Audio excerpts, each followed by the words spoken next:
It's officially draft week, and excitement is in the air.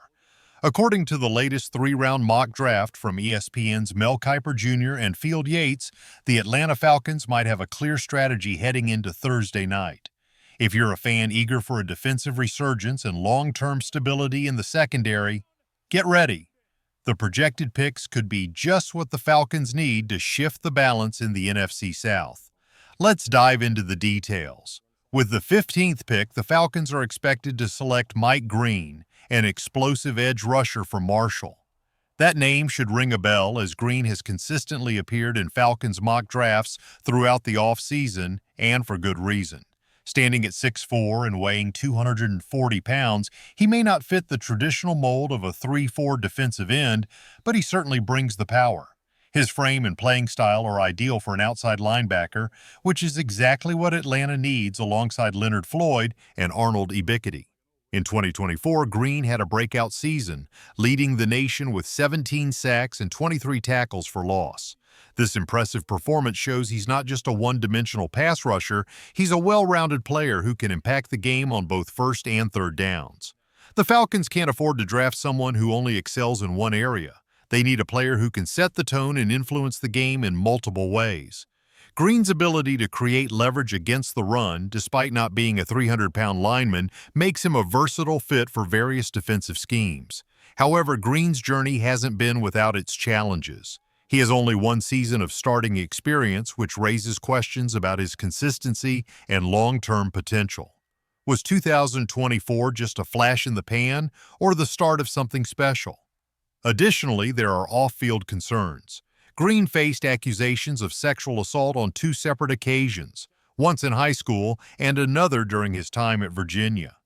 No charges were ever filed, and coaches from both Virginia and Marshall have defended his character. Still, teams must conduct thorough evaluations, as a first-round investment requires trust in the player behind the helmet. From a football perspective, the fit is promising. A rotation of Leonard Floyd, Mike Green, and Arnold Ebiketie could provide Atlanta with the depth and explosiveness off the edge that they've lacked for nearly 2 decades. With Brolin Trice, last year's third-round pick, returning from injury, the Falcons could suddenly have a young and flexible front seven. While this group may not be elite just yet, it's a significant step toward building one. Now, as we move into the second round, the Falcons hold the 46th pick, and Kiper and Yates have them selecting Benjamin Morrison, a talented cornerback from Notre Dame. This pick is a bit of a gamble. Morrison stands 6'0" and weighs 190 pounds, showcasing a unique blend of athleticism and production.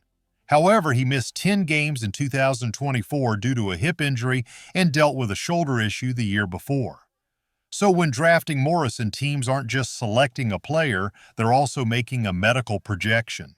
If Benjamin Morrison can return to his 2023 form, the Falcons may have found a hidden gem. In that standout season, he broke up 13 passes, recorded 3 interceptions, and allowed just 279 yards and 3 touchdowns in coverage. That's the kind of elite cornerback play that can make a difference. His footwork, hip fluidity, and ball-tracking instincts really shine on tape. Unlike some prospects who may show flashes of athleticism but lack refinement, Morrison brings a complete package when he's healthy. However, that's the key point: when he's healthy.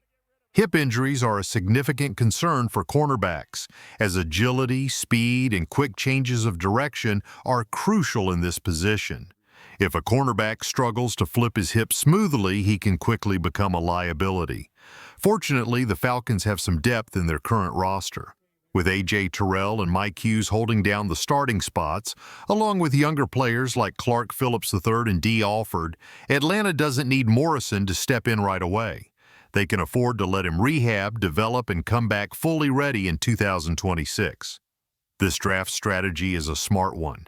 By taking a chance on a potential cornerstone pass rusher in the first round and then selecting a high-upside corner recovering from injury in the second, the Falcons are setting themselves up for the future. Morrison could eventually become Terrell's long-term partner in the secondary. This kind of flexibility is something the Falcons haven't had in years, and credit goes to the front office for building enough depth to avoid desperate drafting. Now let's consider who the Falcons passed on with the 46th pick. They opted against selecting players like Shamir Stewart, an athletic marvel with some questions about his production, Derek Carr from Oregon, and Nick Kwiatkowski, who could have complemented Jesse Bates in the secondary. There was also Walter Nolan, a potential successor to Grady Jarrett. So, was Morrison the right choice? Before we wrap up, let's briefly explore what Atlanta might do if they decide to trade back into the third round, as they currently don't hold a pick in that round. There are still some intriguing names that could be available if the Falcons decide to trade back into the third round. Players like Jared Wilson, who could step in to replace Drew Dahlman at center, Alfred Collins, a disruptive defensive tackle from Texas, or even Jack Sawyer, a high-motor defensive end from Ohio State, could all be on the board. If Atlanta moves down from the 15th pick or finds a trade partner, keep an eye on these prospects. To wrap up this first part, the Falcons could walk away with Mike Green and Benjamin Morrison, two potential foundational pieces for the team. Both players come with their risks, but the upside is tremendous. They wouldn't just fill needs, they would bring energy, versatility, and future value to key defensive positions. Now I want to hear from you. Do you approve of these two picks? Is Mike Green worth the risk at 15? Would you take a chance on Benjamin Morrison's hip? Share your thoughts in the comments. Selecting Mike Green in the first round despite his limited starting experience and off-field concerns signals that the Falcons are prioritizing playmakers, guys who can change the game rather than just fill a depth chart. And with Morrison, they're taking another swing for upside. Atlanta could have opted for a plug-and-play prospect with fewer medical concerns, but instead they're betting on elite tape and long-term potential. If Morrison's hip heals, and there's every reason to believe it will with proper development, he could become a starting-caliber cornerback on a rookie contract. This would open the door for salary flexibility when A.J. Terrell's next extension comes due. Looking ahead, this mock draft sets up a defense anchored by Arnold Ebiketie and Mike Green on the edges, Caden Ellis applying pressure from the second level, and Morrison shadowing opposing wide receivers opposite Terrell. Add in Jesse Bates, the third, patrolling the deep third, and suddenly you have a unit with real bite. While it may not be elite yet, there's a clear path to get there. And let's not forget the potential for movement on draft night. As we saw in the later parts of this mock, Atlanta currently doesn't hold a third-round pick, but they could easily trade down from 15 or package future assets to re-enter that round. If that happens, names like Jared Wilson, Omar Norman-Lott, or even Jack Sawyer could be in play, each adding value and increasing competition across key positions. There's also the quarterback situation lingering in the background. With no new developments on Kirk Cousins, it's a reminder that this front office is building with or without him in mind. This is crucial, as the Falcons are clearly positioning themselves to be competitive now while also laying the groundwork for the future, whether that involves Cousins or a future franchise quarterback.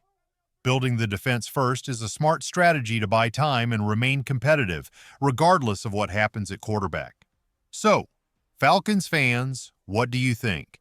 Would you be satisfied with this outcome? Does Mike Green at 15 give you hope for a revitalized pass rush? Would you take the risk on Morrison's hip for a chance to land a potential Pro Bowl corner in the second round? Leave your comments below.